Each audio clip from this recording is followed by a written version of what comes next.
그러니까 이 생명 모든 성경은 하나님의 감동으로 됐다고 아까 말했잖아요. 그러니까 구약 성경은 신약 성경 다. 그러니까 하나님이 주신 계시의 말씀. 계시라는 건 뭐냐면 계시라는 건 원어적으로 열어서 보여준다. 그러니까 하나님의 은혜가 크다는 거라 그래요. 하나님의 사랑은 무한한 사랑이에요.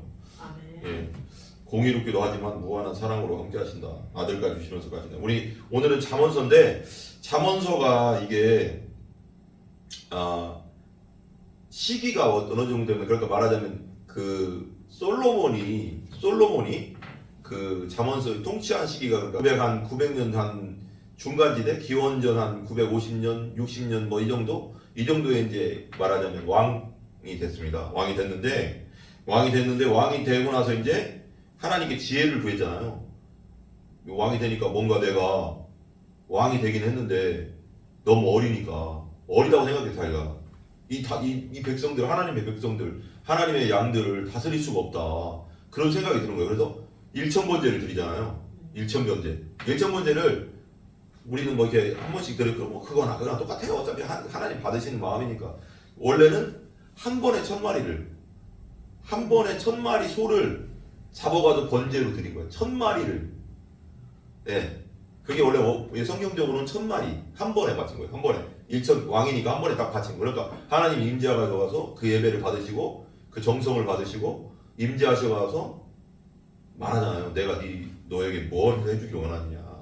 그러니까 하나님 저는 어린아이입니다. 전 부족한 자입니다. 그거지.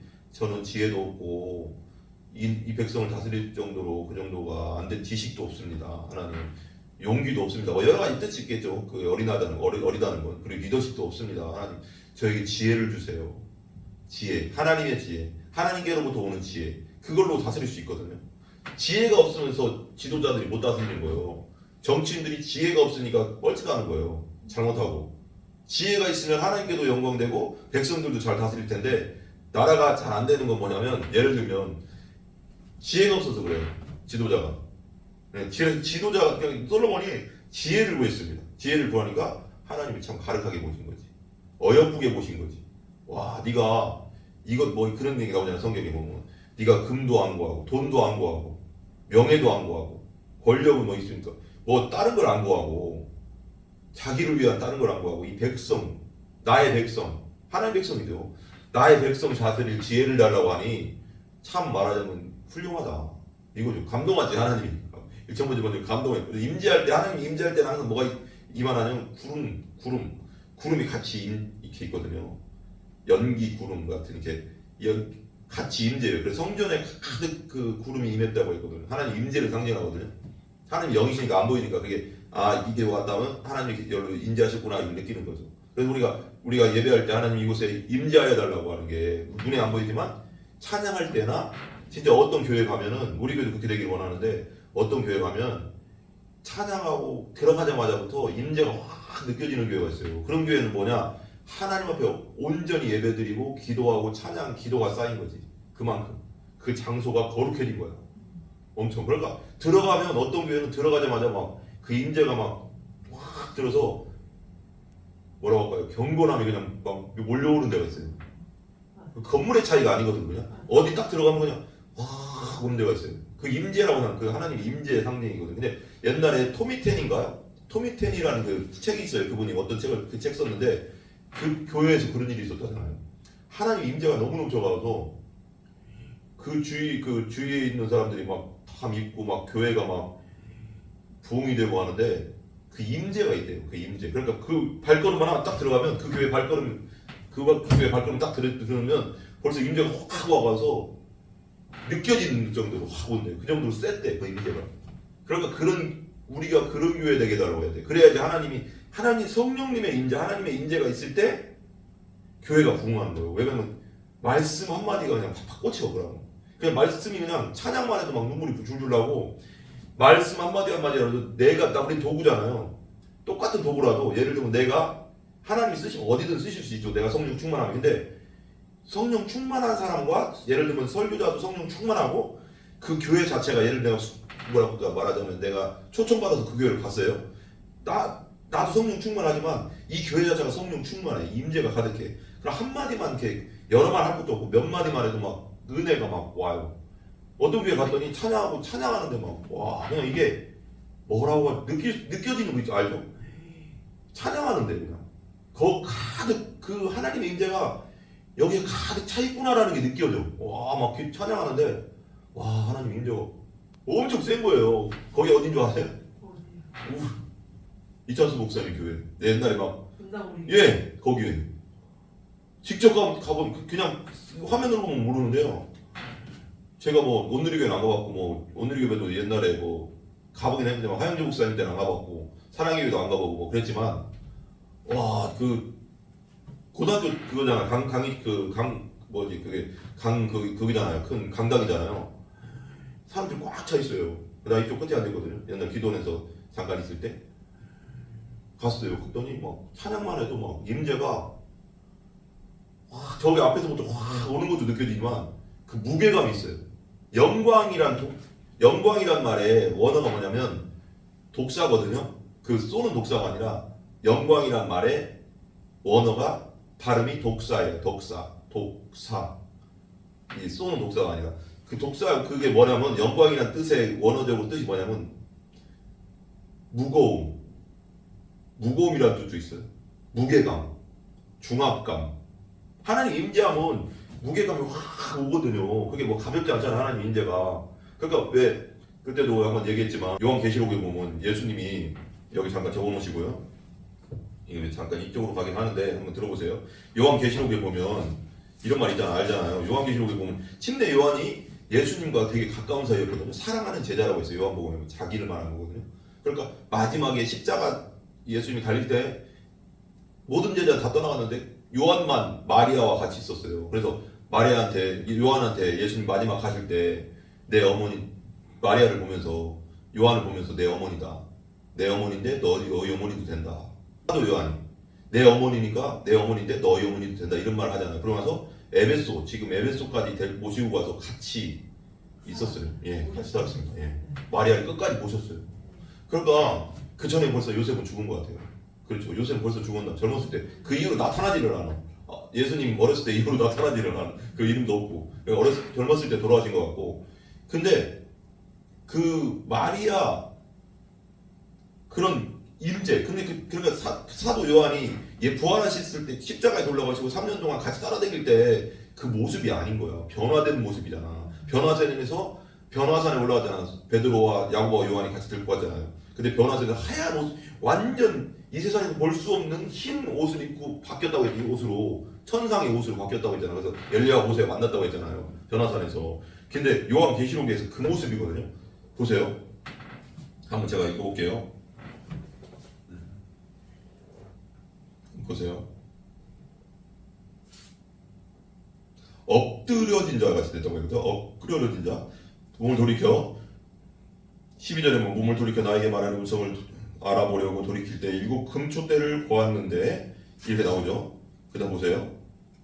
예수님의 모습에 대해서 나오는 게 있어요. 어딘지 모르겠네. 여기네. 보세요. 주의 날에 여기 보면 10장 9절 10절부터 제가 읽어볼게요. 같이나 나 요한은 너희 형제요 예수의 환난과 나라와 참음에 동참하는 자라. 하나님의 말씀과 예수를 증언하였으므로 말미암아 반모라는 섬에 유배됐죠. 그러니까 말하자면 그러니까 뭐라고 할까 역사적으로 보면 역사적이라고 해야 되나 그 내려오는 말에 의하면 사도 요한만 순교당하지 않았거든요. 뭐 십자가에 달리거나 칼로 맞아 죽거나 뭐 껍데기 벗겨 죽거나 그런 게 아니라 말하자면 그 가마솥 끓는 가마솥에 넣었는데 죽지 않았대. 기적적으로 살아나서 이 사람 살아났다고 해서 반모섬으로 유배한 상태예요. 지금 그 상태. 그 반모섬으로 유배받는데 반모섬이 에베소라는 곳에서 이쪽 밑으로 내려오면 조그만 섬이에요. 그 섬인데 그 섬으로 유배됐는데 그날 주의 날에 내가 성령의 감동에 주의 날은 주일 주의 날은 주일이에요. 주일은 내일 부활절이잖아요. 부활절을 우리가 이제 옛날에 안식일은 뭐냐면 금요일 저녁부터 토요일 날 저녁까지를 안식일이라고 해요. 원래는 그때 이제 옛날에 안식일을 지켰지만 예수님이 부활하신 다음에는 주일을 지키잖아요. 그래서 부활절 매일같이 부활절인 거예요. 주일이 원래는 주일을 그래서 지킨 거예요. 부활한 날을 기념해서 초대교회 때부터 주일을 지킨 거예요. 그래서 주의 날에 내가 성령으로 감동됐는데 성령 감동됐다는 거 내가 여기서 좀 나오지만 감동됐다는 게 무슨 뜻인지 알죠? 그 감동이라는 원어의 뜻은 하나님의 호흡, 루하흐, 하나님의 호흡으로 감동되었다. 하나님의 생기. 그러니까 왜 그 아담과 하와가 흙으로 만든 다음에 하나님의 생기를 넣으니까 살아났잖아요. 생기가 왔다는 거거든요. 감동으로 됐다는 거. 하나님이 나한테 지금 임재에 왔다. 감동했다. 내 뒤에 나는 나팔소리 같은 큰 소리를 이르니 네가 보는 것 두루마리에서 에베소, 소모나, 버나모, 두아디라, 사데, 빌라델비아, 라오디에게 7교회를 보내라 하기로 몸을 돌이켜 나에게 말한 음성을 알아보려고 돌이킬 때 이렇게 내 뒤에서 소리 난다 봐요. 그러니까 몸을 돌이키는데 이거 봐봐, 여기 나오잖아요. 여기 보잖아요. 내가 이런 소리를 들었다니까요. 주의 날에 내가 성령에 감동돼 내가 내 뒤에서 주의 날은 뭔가 예배드리고 혼자 기도하고 있었겠죠. 분명히 그냥 있지는 않았을 거 아니에요. 근데 갑자기 성령이 감동돼가서 내 뒤에서 난 나팔 소리 같은 큰 음성을 들으니 내가 이걸 들었다고. 24살 때. 큰 봐봐. 근데 무슨 음성인지 모르는데 나팔 소리가 되게 크잖아요. 근데 봐, 나팔 소리 같은 큰 음성, 큰데 시끄럽지 않은, 웅장한 그 소리가 들려요. 그래서 병조야, 이거예요. 내가 지금 보니까. 그러면서 얘기하시는 거예요. 네가 보는 것을 얘기하잖아. 지금 얘기하잖아 이렇게. 그러니까 이게 뭐라고 할까? 우리가 보통 같으면은 성령님이 우리가 계시고 부활하신 예수님 우리 안에 계시니까 우리가 감동이 속에서부터 오거든요. 그냥 잔잔하게 그냥 이렇게 생각 속에서 감동으로, 그리고 하나님이 주시는 말씀으로, 아니면 어떻게 하라 이런 말씀을 주신다고. 근데 직접 이렇게 귀로 들릴 정도로는 잘 안 줘요. 보통은 이렇게 들린다니까. 네가 보는 거 이거 직접 말한 거잖아요. 교회를 보내라. 몸을 돌이켜 내가 나의 뒤에서 음성을 들었다고. 들으면서 보는즉 돌이킬 때 7 금촛대가 보였다고 했잖아요. 나는 보이진 않았지만 촛대 사이에 인자 같은 이가 이거 봐봐. 예수님의 상징이잖아요. 발에 끌리는 옷을 입고 가슴에 금띠를 띠고 그의 머리털의 시기가 양털 같고. 상상을 해봐요. 그리고 그의 눈은 불꽃 같고. 상징적으로 말한 거지만 어마어마한 위엄을 있다는 위엄이. 그러니까 부활하신 예수님, 하늘에 지금 하나님 우리편에 앉아 계신 예수님은 엄청난 위엄이 있다는 거예요. 그러니까 그래서 그 발은 풀무불에 달린다 빛난 주석 같고 그 음성은 많은 물소리와 같으며. 물 알아요? 물? 폭포가 막 큰 폭포 있잖아요. 조그만 폭포 말고 나이아가라 폭포 같은 데는 막 떨어지는 소리가 엄청나대요. 막 이런 소리. 근데 그 음성, 이 음성이 많은 물소리 같다잖아요. 내가 기억한다니까요. 내가 들었으니까. 그의 오른손에 7별이 있고 그의 입에 좌우에 날성검이 나오고 그 얼굴은 해가 빛나는 것 같다. 내가 볼 때 여기 나오잖아요. 17절 보세요. 사도 요한이 예수님이 살아계실 때는 예수님과 엄청 친했어요. 항상 그 왜 마지막 만찬 때도 바로 옆에서 있었고. 그래서 또 요 사도 요한이 요한복음 썼을 때도 사랑하는 제자 요한이라고 했거든요. 그러니까 예수님과 엄청 가까운 사이. 베드로도 가깝지만 되게 가까운 사이였다고. 근데 부활하신 예수님, 천상에서 내려온 예수님은 이런 모습. 내가 볼 때 그 발 앞에 엎드러져. 딱 보니까 그때 그 예수님 맞는 것 같은데 너무 위엄과 영광 뭐라고 해서 무게. 엄청난 중압감이 확 오는 거 알죠? 그러니까 엎드려서 죽은 자 같이 되었다. 그러니까 이게 너무 두려우니까. 그러니까 그 두려움은 공포가 아니라, 그대로 얘기했지만 그 공포가 아니라 두려움. 그러니까 왜 존경심에서 오는 위험 있잖아요. 그러니까 확 눌리는 거 있잖아요. 뭔가 이렇게 권위에 그 사람이 날 죽이진 않죠. 그렇지만 그 권위가 다 오면 확 이렇게 쏘그러드는 거. 그 느낌이에요. 근데 이게 엄청난 권위라 죽은 자 같이 됐대. 쪼그라들어서 죽은 자 같이 됐다. 지금 때문에 그가 오른손을 내가 왜 두려워하지 말라 그러잖아. 예수님 그러는 거예요. 봐봐. 예수님은 두려워하게 하려고, 하나님은 두려워하게 하려고 우리가 오는 게 아니에요. 뭐래요 여기? 오른손을 내밀면서 엎드려져 있으니까 죽은 자가 되니까 너무 두려워서 두려워하지 말라. 나는 처음이요 마지막이다. 그럼 두려워하지 말라는 거예요. 하나님 앞에 하나님은 두려워하지 말고 하나님을 경외하는 거지, 공경하는 거지 두려워하는 대상이 아니라고. 사랑의 아버지셔. 그러니까 여기 누나잖아. 두려워하지 말라. 나는 처음이요 마지막이다. 손을 얹으면서 내가 얹고 오른손을 내게 얹고 이르되 은혜야 두려워하지 말라. 이거요. 병조야 두려워하지 말라. 내가 네 앞에 있다고 두려워하지 마라. 난 너를 죽이려고 하는 게 아니고 너를 살리려고 하는 거. 살리려고 하는 거. 예수님은 항상, 하나님은 항상 우리를 살리려고 하는 거지. 우리를 혼내고 책망할 때도 우리를 살리기 위해서 그러는 거지 기죽으라고 하는 게 아닌 거야. 거꾸로 가면 안 되는 거야. 그러면 너 왜 그러냐, 내가 너를 살리려고 하는데 왜 기죽어 있냐. 기죽으라는 뜻이 아닌 거예요. 그럼 봐봐요. 예수님 이런 말 할 필요가 없잖아. 밝히잖아요. 발 앞에 엎드려 죽은 자 같이 됐으면 그대로 말하면 되는데 손을 얹으면서 포근하게 얹었겠죠. 손을 얹으면서 두려워하지 말라. 나는 처음이요 마지막이다. 두려워하지 말라 은혜야. 두려워하지 말라 병조야. 그렇게 말씀하신다고 우리 하나님은. 그런 분이야. 그러니까 공포의 하나님이 아니라 두렵지만 경외감과 사랑의 하나님. 이게 짬뽕된 거지. 이해 가요 이거? 옛날에 내가 한번 얘기했잖아요. 우리 내가 이제 무슨 행사가 있어가서 문체부 장관이 이렇게 가까이 오는데 내가 처음 벌벌 떨리더라니까. 내가 국기 들고 있었는데 벌벌 이게 내가 그때 그걸 내가 경험해봐서 이걸 알아요. 권위가 그 권위가 있어요. 권위 있는 사람들이 이렇게 앞에 서 있잖아요. 대통령 예를 들어 옛날 같으면 지금은 뭐 대통령들이 권위가 있어 별로 없어 보이지만 옛날 같으면 박정희 대통령이나 옛날 대통령도 있잖아요. 박정희 대통령 그런 사람들 앞에는 쫓간 애도 있잖아요. 키가 작다고 되는 게 아니고 하나님이 주신 권세를 하나님 주신다고 했잖아요. 이 권위가 있으면 딱 서만 있어도 가까이 가면 있잖아요. 굳어버려. 아무리 심장이 튼튼한 놈도 대통령 앞에 가면 떨든지 굳어버리든지 얼굴이 굳어버려 그냥. 그 무슨 말인지 이해 가죠. 그 권위. 근데 하나님의 권위는 얼마나 세겠어요. 대통령 어떻게 보면 일개 대통령은 아니지만 대통령이 우리 한국의 대통령 전 세계적으로 보면 우리나라 요만한데 나만의 대통령인데 알고 보면 그 대통령도 권위가 그 정도인데 이 천지를 창조하신 하나님의 아들이 이런 모습으로 나타나면 그 권위가 광채가 막 나면서 그 권위가 엄청 얼굴 그럼 당연히 엎드러지지. 옛날에 3년 동안 쫓아다닌 예수님과 차원이 틀리니까. 그죠? 그러니까 이 얘기가 왜 나왔나? 이 얘기가 응? 이 얘기가 다시 한번 돌아보세요. 그러니까 여기 보면 잠언이라 솔로몬의 잠언이라 근데 그 임재에 대해서 얘기했잖아요. 솔로몬 영광 하나님의 영광의 임재가 임하니까 구름같이 쫙 임했다고 했잖아요. 여기도 이제 구름 타고 오신다고. 그러니까 이게 왜 성경에도 재림할 때 구름 타고 오신다고 하잖아요. 그러니까 연기와 구름과 함께 오시는 영적으로 오시니까 보이는 모습이지만 그렇게 임재한다고 항상 구름과 함께 항상 구약 성경에 그걸 보이는 거거든요. 그러니까 솔로몬이 말했잖아요. 지혜가 없습니다. 저는 지혜가 없어요. 저에게 지혜를 주세요. 저에게 지혜를 주시면 이 백성 다스 그러니까 내가 이 음도 안 구하고 뭐도 안 구하고 뭐도 안 구하니 내가 너에게 음도 주고 금도 주고 다 줬어요. 그러니까 하나님이 원하시는 것을 딱 구하고 잡으면 나머지는 다 줘.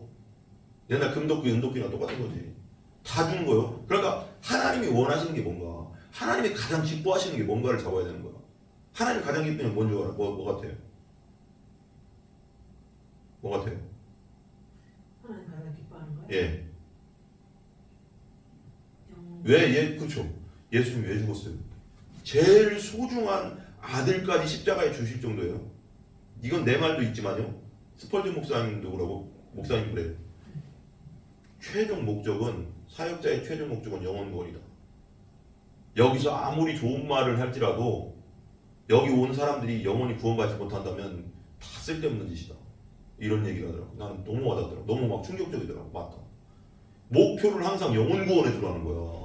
목표를 항상 전도해서 영혼을 구원하는 데 두라는 거야. 왜냐면 다른 것들은 부수적이라는 거예요. 이 세상에 잘 살고 뭐 평안하고 우울증 없어지고 이건 부수적. 이건 잠깐이면 80년이면 이 세월이면 지나가잖아. 이 영혼 구원 안 되면 그냥 무조건 지옥이니까. 믿지 않는 자는 다 지옥이라고 했으니까. 예수 없는 자는 다 지옥이라고 했으니까. 이게 엄청난 중요한. 그래서 영혼 구원을 위해서 항상 모든 목표를 스펄전 목사님은 모든 목표를 영혼 구원 자체를 목적으로 두는 거야. 여러분, 솔로몬의 잠언이라. 그래서 솔로몬이 그렇게 말했죠. 지혜를 다하는 모든 걸 다 주셨습니다. 이제 서론을 봅시다. 이제 서론이에요. 이제 서론. 예, 이제 서론인데 잠언서에 대해서 한번 보는데 이 잠언서는 어디에 속했냐면 시가서에 속했어요. 시가서 있죠. 이제 배울 건데 나중에 처음에 율법서, 모세오경 율법서라고 해요. 근데 전체적으로는 또 다 율법서라고 해요. 구약성경은 어떤 이제 신약에서는. 근데 세분하게 나누면 모세오경, 율법서, 그다음에 성문서, 예를 들면 역사서, 시가서, 예언서 이런 식으로 가요. 근데 여기서는 시가서는 뭐가 속했냐면 시편, 잠언, 욥기. 시편, 잠언, 욥기는 공부하는 생각하고 시편, 잠언, 욥기가 있고 이 속에 잠언서라는 잠언서가 속하는 거예요. 잠언은 원어적인 뜻이 뭐냐면 미슐레예요. 미슐레는 뭐냐면 이 뜻은 뭐냐면 속담들, 격언들 이런 뜻이래요. 속담, 격언들 그런 뜻 있잖아요. 근데 이거 그냥 속담들, 격언들이 아니라 우리 말하는 속담, 격언들 이상이라는 거죠. 이게 진리나 의미 깊은 개념, 간단한 말로 표현한 것. 그러니까 진리나 의미가 깊은 개념을 간단한 말로 핵심만 딱 적어놓은 거라는 거예요. 그러니까 핵심을 엑기스를 쫙 뽑아가서 적은 거라는 거예요. 말하죠? 무슨 말인지 알죠? 그러니까 진리나 의미 깊은 개념들을 간단한 말로 핵심을 쭉 줄여서 표현한 것이다. 그래서 잠언이다. 그래서 하나님께서 인간에게 당신의 뜻을 보여주시기 위한 계시라는 거예요. 그러니까 이 모든 성경은 하나님의 감동으로 된다고 아까 말했잖아요. 그러니까 구약 성경은 신약성 다. 그러니까 하나님이 주신 계시의 말씀. 계시라는 건 뭐냐면 계시라는 건 원어적으로 열어서 보여준다. 덮여 있는 것을 보자기를 열어서 그 안에 있는 걸 보여준다. 라는 뜻이에요. 그러니까 왜 밥상 이렇게 옛날에 덮어놨잖아요. 아시죠? 어른들 이렇게 덮어놓은 걸 덮으면 뭐가 있는 거 보이잖아요. 그렇듯이 덮여있을 때는 안 보이지만 열면 여기 고기 반찬도 있고 미역국 있네 뭐 있네 뭐 이게 보이잖아. 그렇듯이 이렇게 보여준다. 그러니까 모든 성경은 하나님의 계시라는 건 열어서 보여준 거라는 거예요. 이게 말씀이 뭐고 하나님이 어떤 분이시고 예수님이 어떤 분이시고 이 세상 어떻게 돌아가는 것이고 이걸 열어서 보여주는 장면이다. 보여준다. 그럼 보면 볼수록 내가 살아나는 거지. 왜? 하나님 진리의 말씀이니까. 그죠? 그러니까 하나님의 모든 말씀 아까 말했지만 하나님께서 인간에게 당신의 뜻을 보여주시기 위한 계시고 하나님의 모든 말씀은 하나님의 감동으로 됐다고 했잖아요. 아까 말한 베드로후서 보세요. 베드로후서 1장 21절. 베드로후서 1장 21절 한번 보세요. 거기 적어놓으시고 베드로후서 1장 21절. 우리 잘 알잖아요. 이거 다시 한번 읽어봐요. 자꾸 이거 제가 읽어볼게요. 예언은 언제든지 사람의 뜻으로 낸 것이 아니요 오직 성령의 감동으로 하심을 받은 사람들이 하나님께 받아 말한 것이라. 다시 말했죠. 예언은 뭐냐면 이거 책 성경책.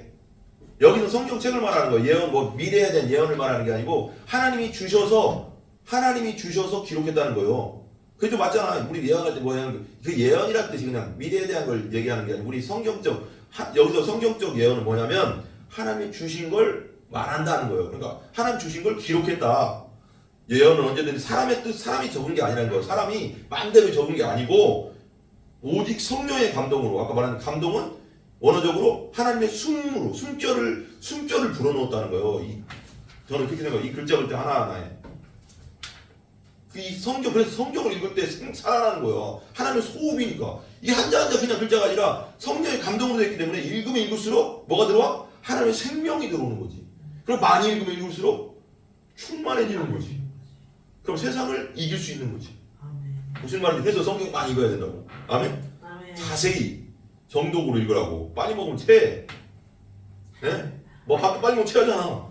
이해도 안 가는데 옛날 제가 어떻게 읽었냐면 이해 안 가는 걸 한 번 또 읽고 그랬어요. 예를 들면 18절 읽었다가 이 소리는 우리가 그러면 이해 안 가는 그럼 또 읽어. 18절 이 소리는 아닌데 3번 4번 더 읽어요. 계속. 그러면 어느 정도 이해가 되잖아. 쏙 와닿잖아. 그럼 또 그 다음 넘어가. 그렇게 하면요 싹 새겨져요. 잘 안 잊어버려.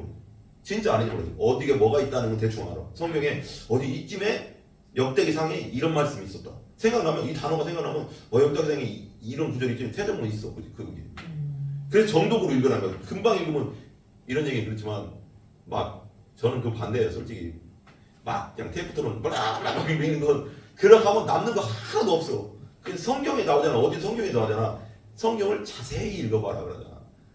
성경에 나와요? 자세히 읽으라는 거예요. 자세히 읽는데 이렇게 읽어요? 아니잖아요. 한자 한자를 주의해서 읽는 거잖아요. 많이 읽는 게 중요한 게 아니고 제대로 자세하게 정확하게 읽는 게 중요해요. 그래서 나무 내 안에 생명으로 들어온다. 그죠? 그래서 감동은 하나님의 숨결이 영광이 하나님의 은혜가 내 안에 들어온다. 그걸로 감동하신 사람들이 하나님께서 받아서 기록한 것이다. 그러니까 이 말씀을 읽으면 읽을수록 생명력이 내 안에 넘쳐 흐르는 거지. 성령이 충만해지는 거지. 그러니까 성경은 그냥 소설책하고 완전 이거 소설책이 아니잖아요. 그 다음에 기자는 아까 말한 대로 기록자는 누구냐? 솔로몬만 아니라 솔로몬 한 사람만 지은 게 아니라 몇 명이 있어요. 아굴, 르무엘. 아굴이라는 사람도 지었고 르무엘이라는 사람도 여기 이 잠언을 지었습니다. 그리고 또 몇 명 있다고 하는 얘기도 있어요. 신학자들에 가면. 그리고 이건 지혜라는 게 뭐냐? 지혜가 뭐 같아요? 지혜는 뭐냐면 그냥 뭐 이 세상에 사는 뭐 그런 것도 있는데 그냥 이 세상에 사는 지혜, 뭐 철학적 지혜, 우리가 어렸을 때부터 배웠던 지혜도 있잖아요. 뭐 부모님들이 이렇게 살아라, 저렇게 살아라. 그것도 지혜거든요. 어른들이 말해준 지혜, 노하우. 근데 그런 게 말하는 게 아니라 하나님 말씀, 율법을 생활 속에서 보다 친숙하게 실천하도록 이끄는 하나의 방편이다. 성경에서 말하는 지혜는 뭐냐면 하나님의 말씀을 이 생활 속, 우리가 사는 생활 속에서, 세상 속에서 친숙하게 실천할 수 있도록 만드는, 이끄는 하나의 방편을 지혜라고 한다는 거예요. 이해 가죠, 이거? 그럼 하나님 말씀 안에서의 지혜야. 그냥 세상에서 어른들이 말해줬던 그런 이렇게 살면 된다, 저렇게 살아라는 그런 지혜 말고 성경에서 말하는 그 지혜를 어떻게 살 것인가, 어떻게 살아야 될 것인가를 실천하도록 이끌어주는 하나의 방편이라는 거예요. 지혜라는 의미가. 이게 되게 중요하거든요. 공부한다는 생각해봐. 그러면 이 잠언서 기록의 목적은 뭐냐? 목적. 하나님께서 원하시고 기뻐하시는 삶이 무엇인가? 이 잠언서의 목적이 뭐냐면 하나님께서 원하시고 기뻐하시는 삶이 무엇인가? 그것을 깨달아서 실천할 수 있게 하는 거예요.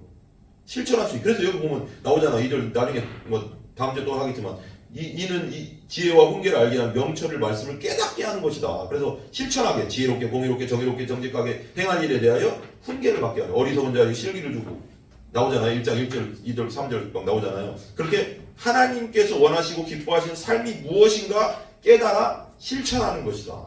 그 다음에 두 번째는 뭐냐면 하나님께서 인간에게 요구하는 게 무엇인가. 사람에게 요구하는 게 있었으니까 하나님이 이 세상에 아담과 하와를 만드시고 요구하시는 게 있었거든요. 나와 함께 교제하자, 나와 함께 동행하자 이거였는데 선악과 땅 먹으면서 완전 망해버렸잖아요. 제대로 보면서. 근데 하나님께서 인간에게 요구하는 게 무엇인가. 인간 삶 전반에 어떻게 내가 인간 삶 살면서, 인간 복잡한 세상이잖아요. 인간 삶에 살면서 전반에 대해서 어떻게 내가 처신할 것인가를 가르쳐준다. 그러니까 잠언서가 정말 중요해요. 잠언서가 지혜서라는 게 이 세상의 삶에 대한 걸 다 나오니까. 그 다음에 이런 말도 나와요. 대통령이나 왕이나 농부나 노인이나 어린이나 배운 사람이나 못 배운 사람이 모든 사람이 알맞는 교훈을 받게 한다. 그러니까 모든 사람이 읽어도 무식자가 읽어도 배운 사람이 읽어도 왕이 읽어도 어린아이가 읽어도 여기에 다 배울 것이 있다. 지혜서예요. 그 다음에 잠언서에는 뭐가 있냐면 윤리적 요소와 교리적 요소가 있다는 거예요. 교리적 요소가.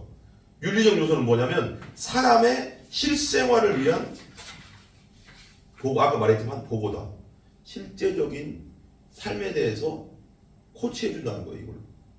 그래서 잠언서 많이. 그래서 어떤 분들은 다른 책은 아니고도 다른 책도 읽겠지만 이 책은 꼭 읽는데 이게 30몇 장까지 있잖아요. 그래서 한 달 정도에 딱 맞아 떨어지는데 이렇게 읽어서 매일매일 한 장씩 계속 읽어나가는 건데 그럼 또 다 끝나자 30몇 장까지 끝나면 또 1장부터 다시 지혜서니까 이 세상에 살 수 있는 살아갈 수 있는 방법을 가르쳐주는 거예요. 방법을. 그러니까 되게 중요한 책이에요. 그래서 사람이 실생활을 위한 보석 창고고 명령과 법칙과 금원이가 있다. 이렇게 해라 저렇게 해라 법칙. 이 세상 돌아가는 법칙. 사람들 돌아가는 법칙. 그리고 금원 하지 말 것과 해야 될 것 뭐 이런 것도 있죠. 그리고 교리적 요소에도 이 교리적 요소는 뭐냐면 이런 것들이 들어있대요. 창조, 하나님의 영원한 지혜, 삼위일체, 성경의 인간학, 그리고 구약과 관련된 불멸, 부활의 소망이 있다는 거예요. 이 안에 잠언서에. 그 다음에 이제 네 번째는 잠언서의 하나님께 대한 의무가 무엇인가. 잠언서에서 말하는 하나님께 대한 의무가 있을 거 아니에요. 우리가 해야 될 일, 하나님께 해야 될 일 있을 거 아니에요. 그건 뭐냐면 첫 번째가 모든 도덕과 종교의 근본인 하나님을 경외하는 것이다. 하나님을 경외하기 위해서 이 잠언서를 썼다는 거예요. 보세요. 7절 보세요. 1장 7절. 1장 7절. 같이 한번 읽어봐요. 같이. 시작. 여호와를 경외하는 것이 지식의 근본이거늘 미련한 자는 지혜와 훈계를 멸시하느니라. 뭐래요? 하나님을 경외하고 하나님을 믿고 따라가고 하나님을 두려워하고 하나님께 순종하는 것이 지식, 이 세상의 모든 지식의 근본, 뿌리라는 거예요. 뿌리가 없으면 어떻게 돼? 세워봤자 무너지죠. 모든 거 배워봤자 나중에 무너질 수 있다는. 근데 이 잠언서가 뿌리라는 거예요. 하나님 말씀이. 뿌리가 든든하면 거기에 다른 지식들을 채우면 어떻게 될까요? 무너져요, 안 무너져요? 안 무너지죠. 미련한 자는 뭘 무시해요? 이 하나님 말씀 지혜와 훈계를 멸시한다는 거. 무시하면 미련해진다는 거예요. 망한다는 거예요. 나중에. 자, 하나님 말씀 무시하는 자는 망한다는 거예요. 두 번째, 마음을 다해서 여호와를 의뢰하고 자신을 의뢰하지 않게 하는 게 의무라는 거예요. 하나님께 대한 의무. 봐봐요. 3장 5절 넘겨봐요. 잠언서 3장 5절. 잠언서 3장 5절. 같이 읽어봐요. 같이 읽어봐요. 시작. 너는 마음을 다하여 여호와를 신뢰하고 네 망처를 의지하지 말라. 뭐래요? 마음을 다해서 하나님을 믿으라는 거예요. 신뢰하라. 신뢰라는 뜻이 믿는다, 신뢰한다는 뜻이 원래 원어적으로도 그렇고 여러 가지 의미가 뭐냐면 기댄다라는 뜻이래요. 기댄다. 그러니까 뭐에 기댄다는 거야? 예를 들면 여기 내가 이쪽이 낭떠러지야. 낭떠러지인데 여기 나무가 하나 있네. 내가 힘이 없네. 그래 넘어지려고 하는데 이게 기대고 있는 거지. 기댄다는 건 완전히 내 앞에 맡긴다는 걸 말하는 거예요. 신뢰한다는 건 맡겨라. 완전히 맡겨라. 그죠? 3장 7절 보면 3장 5절에 너는 마음을 다해서 여호와를 신뢰하라. 너는 마음을 다해서 완전히 하나님께 맡겨라. 너의 삶과 너의 모든 걸 맡겨라. 뭐 그러고 나서 네 명철을 의지하지 말고 네 생각, 네 능력, 네 힘, 네 돈, 네 권력 의지하지 말고 언제 무너질지 모르니까. 하찮은 거니까. 그래서 어디 성경에 나오잖아요. 어디 성경에도 호흡뿐인 인생을 의지하지 말고 영원히 살아계신 하나님을 의지하라잖아. 이 호흡이 끝나면 끝나는 인생, 아무리 대통령이든 뭐든 호흡 한번 끊어지면 끝나는 인생, 지체되는 인생이잖아. 그 인생을 의지하지 말고 영원히 변치 않는 하나님을 의지하라는 거예요. 그래서 자, 그 다음에 세 번째, 신령과 진정으로 마음을 다해서 하나님을 뭐라고 했어요? 사랑하라고 했잖아요. 그죠? 의무가 뭐냐면 우리 잘 알지만 신명기 보세요. 신명기 6장 5절. 자, 끝났습니다. 이제 신명기 6장 5절 보시면 너는 마음을 다하고 뜻을 다하고 힘을 다하여 네 하나님을 여호와를 사랑하라. 이게 하나님이 이기적인 게 아니라 이럴 때 우리가 살아는 거예요. 우리가 우리의 그를 만드신 목적은 하나님을 경외하고 하나님께 영광 돌리기 위해서, 그리고 하나님과 동행하고 하나님만을 기뻐하기 위해서 우리를 만들었는데, 만든 목적이 그런데 하나님을 사랑할 때 하나님을 마음을 다하고 뜻을 다하고 힘을 다해 하나님을 사랑할 때 어떤 일이 벌어질까요? 내 안에 충만함이 오는 거예요. 충만함. 우리가 그러니까 하나님은 나를 섬겨. 그러니까 왜 세상에서 말하는 권력자가 나만 섬겨 이게 아니야. 나를 섬길 때 오는 하나님을 우리가 그렇게 만들어졌으니까 하나님을 섬길 때 하나님을 진짜 마음을 다하고 뜻을 다하고 힘을 다해서 하나님을 사랑할 때 내 안에 충만한 기쁨이 오는 거야. 세상에서 느낄 수 없는 충만한 기쁨. 그래서 그렇게 사랑하라는 거야. 그렇게 만들어졌으니까 우리가. 그리고 만들어진 사람이 여러분 컵이 내가 맨날 가끔 얘기해. 컵의 역할을 할 때 걔는 행복하거든. 이게 컵이 살아있다고. 컵으로 못도 박을 수 있다고 했잖아. 못도 박을 수 있고 컵으로 뭐 할 수 다른 것도 할 수 있잖아. 이걸로 뭐 할 수 있단 말이야. 근데 이건 뭐야? 물 담으라고 있는 거야. 똑같다는 거예요. 우리 사람 만드는 목적 하나님께 영광 돌리고 하나님과 동행하고 하나님과 함께 하려고 만든 거야. 근데 하나님과 떨어져 있으면 어떻게 돼? 아무리 이걸로 다른 걸 해도 만들어진 목적대로 안 살기 때문에 내가 행복하지 않지. 근데 만들어진 목적대로 살면 이 세상에 좀 돈이 없어도, 이 세상에 뭐가 없어도 부족해도 하나님을 온전히 사랑하고 살면 그렇게 만들어졌기 때문에 제일 행복해. 그때 그 세상에서 줄 수 없는 행복, 평안과 기쁨이 온다고 했잖아요. 그게 맞다니까요. 신령과 진정으로 사랑하라. 이기적인 게 아니라 하나님 우리가 더 주시기 원하지. 이기적인 게 하나님 그렇지 않잖아. 하나님을 마음을 다 하신다는 거. 하나님은 마음을 다 하신다. 잠언서 17장 3절 보세요. 쭉 넘겨서 아까 거기 잠언서 1장에서 잠언서 17장 3절. 잠언서 17장 3절. 잠언서 17장 3절. 도가니는 은을, 풀무는 금을 연단하거니와 여호와는 뭘 연단해요? 마음을 연단하시느니라. 그러니까 하나님이 마음을 연단하는 거예요. 마음이 뭐 보이지 않잖아요. 그럼 어떻게 연단하겠어? 세상에서 어려움이란 테스트도 주고, 고난이란 테스트도 주고, 어쩔 때는 배고픔이란 테스트도 주고, 어쩔 때는 뭐 병이 나서 아픔의 테스트도 주고 하면서 뭘 단련해? 마음을 단련하는 거지. 마음을 강하게 만들어주는 거지. 이 세상을 주님 안에서 살아갈 수 있는 힘을 가지고 하나님만 의지할 수 있는 힘을 가지게. 그 다음에 마음에 하나님은 잠언서에서 하나님에 대한 의무 중에 하나가 뭐냐면, 근데 하나님께 잘못하는 자들이 있어요. 하나님 어떤 사람을 미워하냐면 마음이 비뚤어진 자. 따라해봐. 마음이 삐뚤어진 자. 마음속에 악한 자들 있잖아. 다른 사람을 속여 먹으려고 하고 또 다른 사람을 피해 주려고 하고 다른 사람 걸 뺏으려고 하니까 삐뚤어졌다는 거거든. 그게 삐뚤어진 자들. 요번에 사건 뉴스 많이 나오냐 그 얘기 또 하는데 돈 때문에 그 비트코인 몇 분 때문에 유괴에다가 40대 여자를 죽이고 대통령이 있는데도 묻어버리고 삐뚤어진 거잖아. 마음이 벌써 삐뚤어지고 그걸 이제 여기서는 패려한 자라고 해야 돼. 마음이 패려한 자를 하나님께서 미워하신다. 하나님 미워하시는 거 맞습니다. 있습니다. 교만한 자 여기 나와요. 하나님이 싫어하시는 것 17가지가 있으니 하면서 잠언서 7장인가요? 거기 나오거든요. 그래서 거기 교만 이런 게 나오거든요. 하나님 진짜 미워하시는 게 있습니다. 근데 패리한 자 보세요. 잠언서 11장 20절 보세요. 잠언서 11장 20절. 잠언서 11장 20절. 11장 20절. 같이 읽어봐요. 시작. 마음이 굽은 자는 여호와께 뭘 받아요? 미움을 받아도 행위가 온전한 자는 그의 기뻐하심을 받으리라. 마음이 굽은 자는 하나님이 미워하신다는. 하나님 미워하시면 어떻게 될까요? 될 일이 안 돼. 안 된다고. 천지를 창조하신 가장 큰 권력자가 우리를 미워하면 끝장이지. 뭐가 있어? 누가 해주었어? 근데 그 다윗은 뭐래요? 천천히 만만히 나를 둘러싸고 있어도 난 두려워하지 않는다. 왜? 하나님이 나를 붙잡고 있으니까. 아멘. 이거 되게 중요한 거예요. 하나님이 날 붙잡아주면 세상이 두렵지 않지만 세상 모든 사람이 날 덤벼도 하나님이 물리쳐줄 수 있으니까. 근데 하나님이 나를 세상 사람들이 나 잘 지켜준다고 해도 하나님이 미워해버리면 끝나는 거예요. 그냥 끝나는 거예요. 이게 무섭잖아요. 그래서 마음이 굽은 자가 되면 안 되는 거. 패려한 자, 악한 자, 삐뚤어지면 안 되는 거예요. 마음이 미워한다는 거예요. 15장 8절 보세요. 잠언서 15장 8절. 잠언서 15장 8절.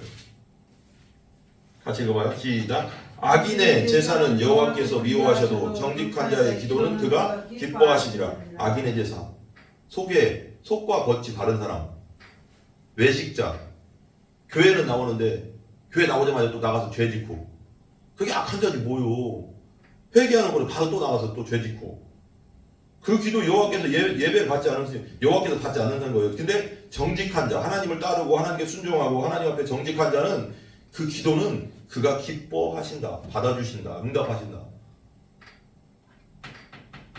그리고 네 번째는 죄 짓는 자는 반드시 회개해야 된다는 거예요. 하나님께 대한 의무 중에 하나가 죄 짓는 자는 항상 하나님 앞에 바로 회개하고 돌아서서 그 죄를 안 지려고 주님 안에서 최선을 다해야 된다는 거예요. 28장 13절 보세요. 또 옮겨서 28장 13절 다 왔어요. 이제 28장 13절 28장 13절 보세요. 같이 읽어봐요. 시작. 자기의 죄를 숨기는 자는 형통하지 못하나 죄를 자복하고 버리는 자는 불쌍히 여김을 받으리라. 뭐래요? 자기 죄를 숨기는 자, 계속 죄 짓고 숨기고 또 거짓말하고 숨기고 그러면 어떻게 돼? 뭐한대? 형통하지 못. 하나님이 함께하지 않는다는 거예요. 형통은 하나님이 주시는 거거든요. 하나님이 함께하는 것이 형통이라고 했잖아. 요셉이 하나님과 함께하였더라. 그래서 형통하였더라 그랬잖아. 감옥에 갔을 때도 뭐 했을 때도 떨어지는 건 되게 안 좋잖아요. 감옥에 가면 뭐가 좋고 노예로 팔려는 게 뭐예요. 근데 하나님이 그와 함께하심으로 형통하였더라 그랬거든요. 형통의 뜻은 뭐냐면 하나님이 함께하는 걸 형통이라고 하는 거예요. 하나님이 함께하면 풀리니까 나중에 언젠간 풀리니까.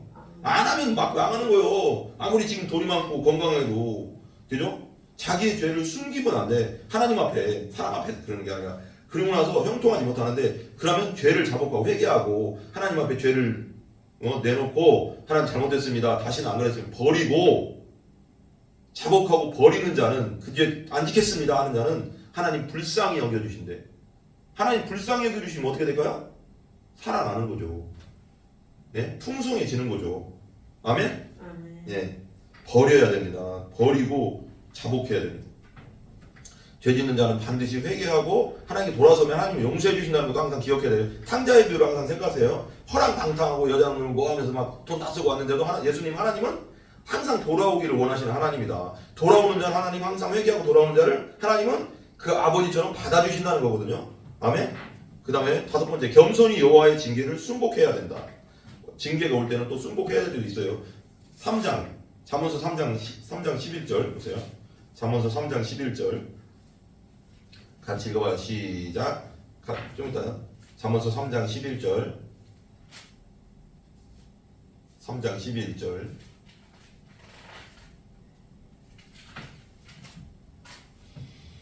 같이 시작. 내 아들아 여호와의 징계를 경히 여기지 말라. 그 꾸지람을 싫어하지 말라. 뭐래요 여기서? 하나님이 징계하실 때도 있다는 거. 회초리 들 때도 있고 아픔을 주기 왜 그러냐면 고치려고, 죽이려고 하는 게 아니고 고치려고, 제대로 가게 해야 되잖아. 망하니까 잘못하면 망한 길로 가게 하나님이 아버지인데 망하는 길로 가기를 원하겠어요?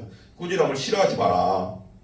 12절도 중요하잖아. 그래서 같이 봐 시작. 대저 여호와께서 그 사랑하신 자를 뭐 한다고요? 징계하시고. 그렇죠. 사랑하니까 징계하는 거예요. 사랑 안 하면 그냥 유기해버린다고 하잖아. 하나님이 로마서에 보면 죄를 하도 지니까 내가 그냥 그들을 그냥 내비뒀다는 거야. 내비두는 게 사랑이 아닌 거야. 유기.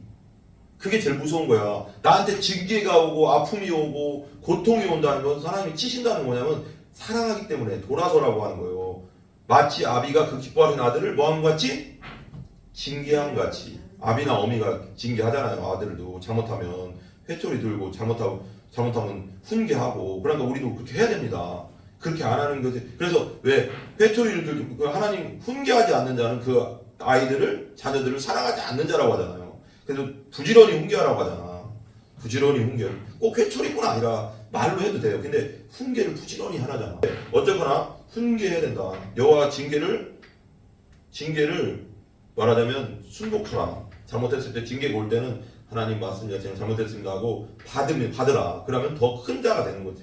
사랑하는 자를 징계한다고 했으니까. 여러분 모두가 또 유튜브를 통해서 듣는 모든 분들도 오직 유일하신 하나님 여호와만 섬기고 영광 돌리면서 그 사랑받고 성령을 충만하고 사랑 충만해서 주 예수 그리스도를 영접하는 여러분 모두가 되시기를 기도합니다. 아멘. 기도하겠습니다. 예.